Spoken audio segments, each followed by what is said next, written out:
Okay, so hi again. It's kind of been a while since I've actually uploaded a video, but I guess it's kind of how I sound. Like, I don't know, it's not really how I sound. I guess I sound more like this. I guess I really don't know. It's kind of so weird, but yeah, it's like I know, like I'm actually doing this out in my vehicle because I feel a little bit more, like not talking to myself out at my place and stuff. It's because I live with my family. I live with my brother and sister. And so far, my cousin Brandon is also staying with us as well. Anyways, I forgot where I left off in my other ones, but I was I was kind of hoping to actually like put all his like on private and stuff, and like nobody would watch it except me. But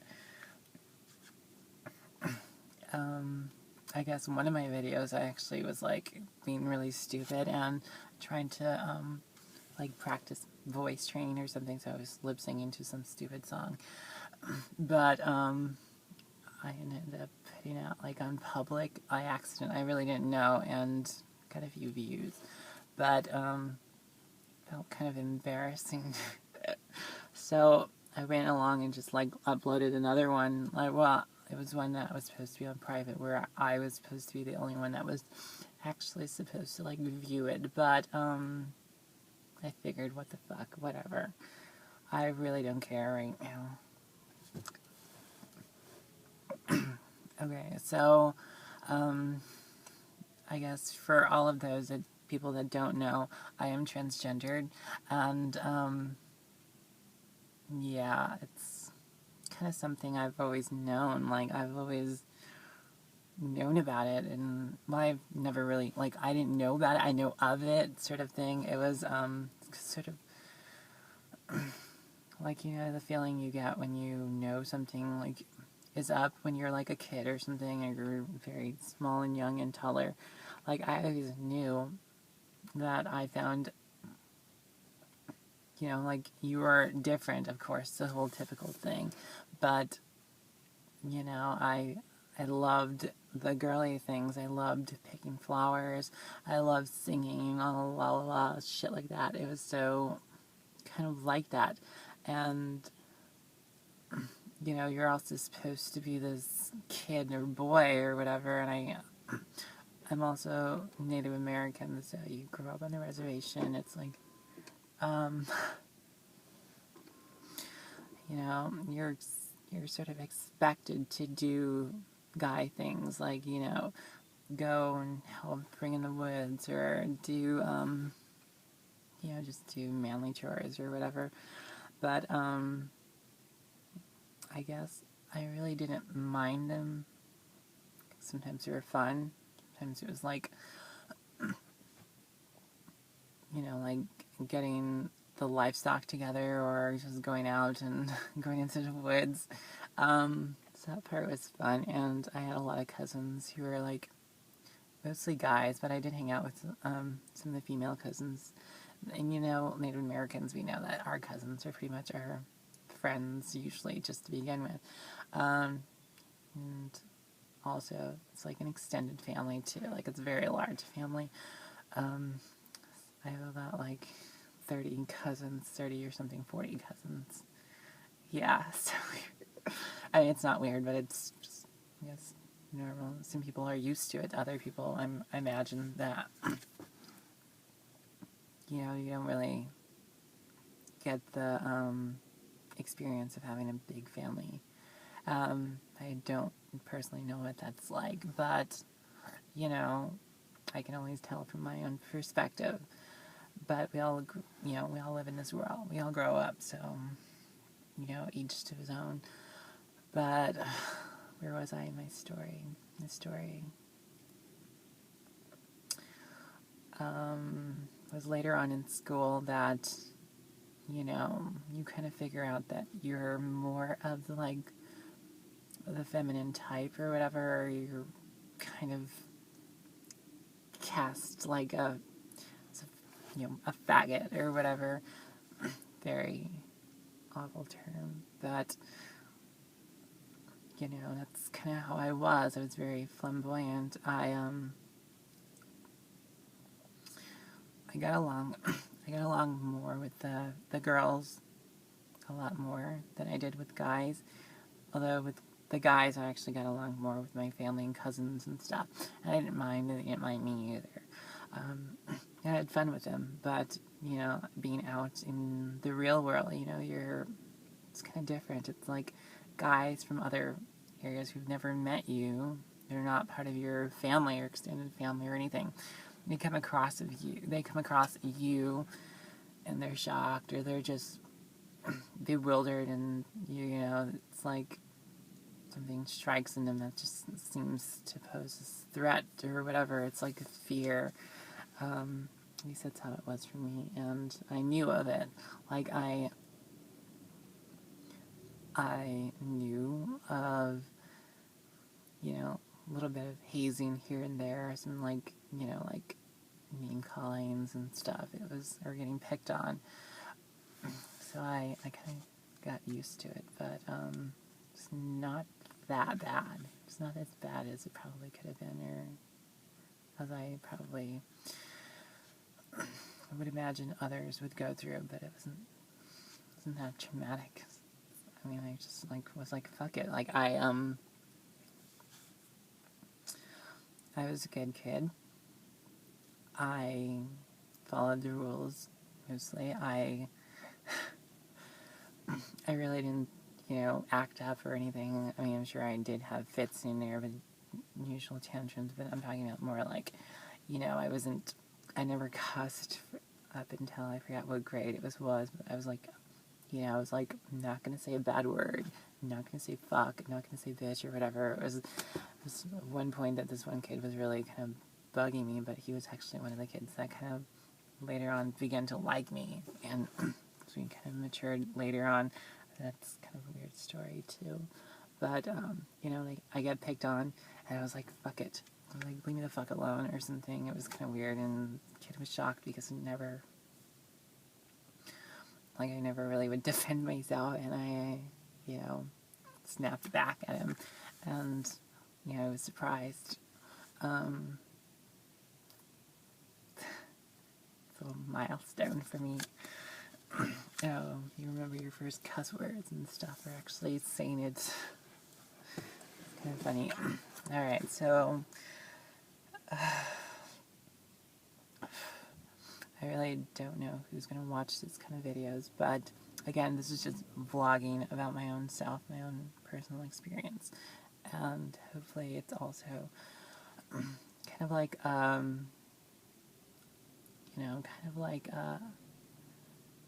flashback for me, because I'm going to look back in these videos and I'm going to say, wow, that was me, that was my fucking haircut, and I've already done that to a few of my previous videos that are like on private. I'm very self-conscious too as well, which is why I don't really put myself out there as much, and I'm very shy, like a very shy person. So yeah, this is also a milestone for me, just kind of uploading this video. Sort of like the raw material. Like I'm probably not, I really don't give a shit. It's not like how great I look or anything like that, because I don't. Barely. I haven't got sleep all night. Just been up, and it's kind of morning here. It's morning, the sun's coming up. I figured, fuck it. I'm out in the vehicle, and, the sunrise will at least give, hopefully, some good lighting. I have this book here. It's kind of like my stupid little guide. Just because I like a lot of subjects. I like philosophy. I like physics. I love watching documentaries. I did take a few classes, at the community college. Kind of like my own personal gain of knowledge. And don't know. Sometimes just like learning. Like I'm fascinated with a lot of stuff. I'm fascinated by the beauty in a lot of things, like imperfections and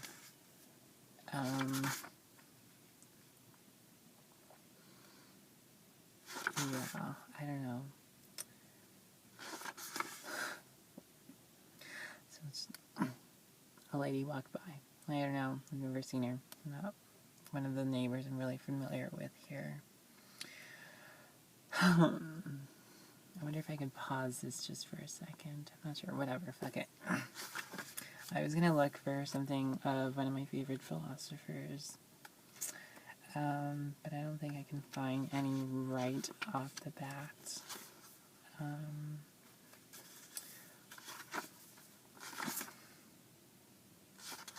Although I know one was like a really nice pessimistic person.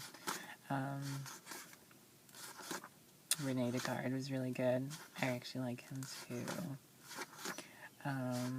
John Locke.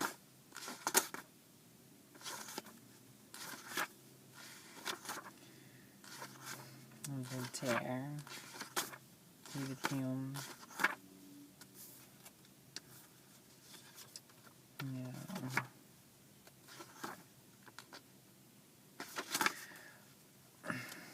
Immanuel Kant. Sorry if I'm really butchering their names because I'm not very great at anything. Like, in fact, when I was with my boyfriend, I used to just give the excuse, like, I'd be like, you know, like, hey, I never grew up in, like, the whole, well, white society or whatever, like, the whole American society.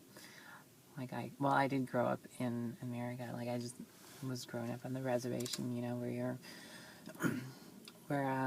you know, I grew up with my grandmother and mother who spoke, you know, our Native American language, and you know, you kind of learn English from television and movies and stuff, so I wasn't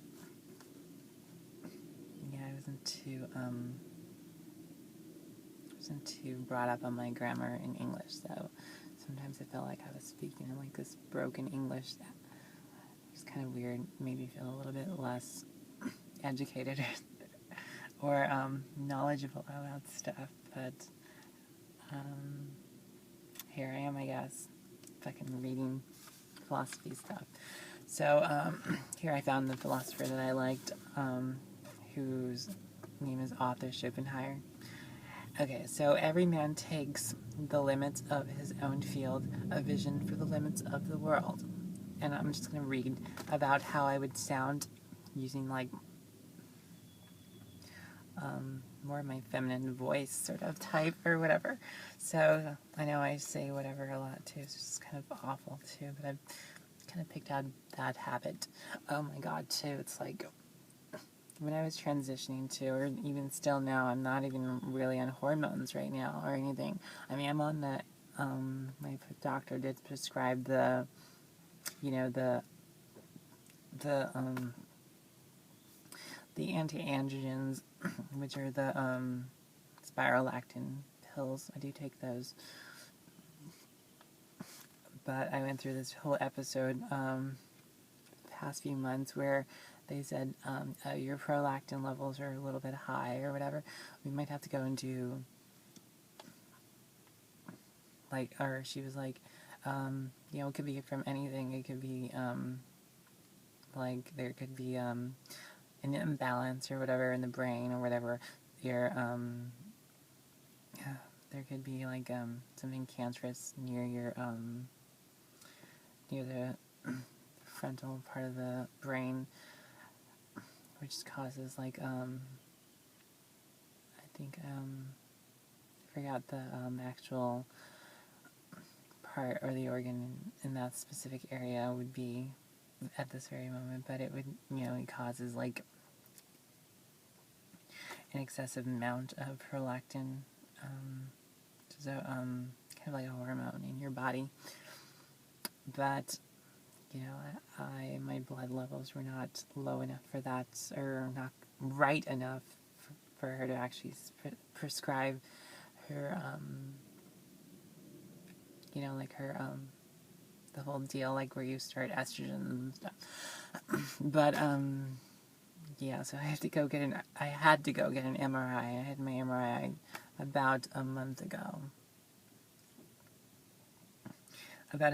Which was another milestone for me, because I never thought I would be sitting in an MRI. I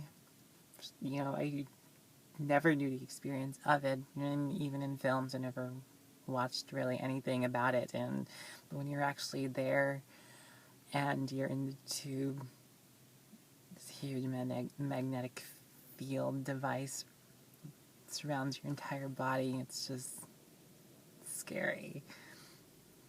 Oh my God, just your heart throbs, just everything, it just jumps out. I was scared, not to mention that I felt like I thought I had cancer, and I was scared of any outcome, but I was also, I forgot what kind of mindset I was also in a trying to be calm state too, for going in there too, because as being transgendered, you're sort of like, roughly about, I guess the statistic now are like, what, like 1 in 3 people, or 1 in 3 are like suicidal and stuff. And like I was suicidal in my early teenage adolescent years or whatever. It was kind of weird deal there too as well, but I think I've overcome it. But you feel like you've dealt with death, being in that depressive state. I was fucking ready to go. I wanted to die. I wanted to, I wanted to kill myself. Moments like from 13 to 18 years old, I was like very depressed. I don't know, I was depressed and on the reservation out in the middle of nowhere. And it was, it was a lot of the family who kind of kept me there, because, I didn't want my mom to feel like sorry or sad or anything like that she couldn't help herself out or help me out. She really didn't know what was going on or anything, and I tried to keep it away from family, like the whole depression stuff. And I only saw a doctor once. It's kind of crazy too. I was so stuck up too. I was like, I don't need this bullshit. My mom was crying. I tried to hide it for so long, and I couldn't. But now everything seems to be okay. Like, I don't feel like dying. In fact, I feel like living. I loved, I kind of like life a little bit more too. It's just so fun. Like, I have a lot of fun. I have a lot to live for now too. Everything's so amazing. After you get past whole adolescence era, I'm sure life for you even will improve too. But I have a whole shitload of stuff I could tell you or vlog about or whatever. But I'm already fucking at 18 minutes, I think, and yeah, I just kind of, I want to talk more, but I'll probably talk a little bit more later, if you ever stuck around to hear my whole story. But yeah, I just want to leave with a little bit of insight onto who author Shopenhauer was. He was not a part of the mainstream or early 19th German philosophy. His acknowledged Immanuel Kant, whom he idolized as a major influence, but dismissed the idealists of his own generation, who held that reality ultimately consists of something non-material. Most of all, he detested the idealists, George Hegel, for his dry writing style and optimistic philosophy. Using Kant's metaphysics as his starting point, Shopenhauer developed his own view of the world, which he expressed in clear, literal language. He took Kant's view that the world is divided into what we perceive through our senses, phenomenon, and things in themselves, which is pneumonia, but he wanted to explain the nature of the phenomenal and nominal worlds. So hopefully I didn't really butcher that short passage there, but he was more of the pessimistic person, and I thought it was hilarious because I felt like I was very pessimistic too. But I look at a lot of stuff, different points, different viewpoints, and I guess, I don't know, my ex used to say I used to play the devil's advocate, where he would say one thing and I would say another, and tried to, even if he said, something's bad about this person, I would say, oh, there's something good, like, he's got, he's kind of cute, he's nice, or whatever, he's got a really nice personality. I have no clue why you would say anything like that about him.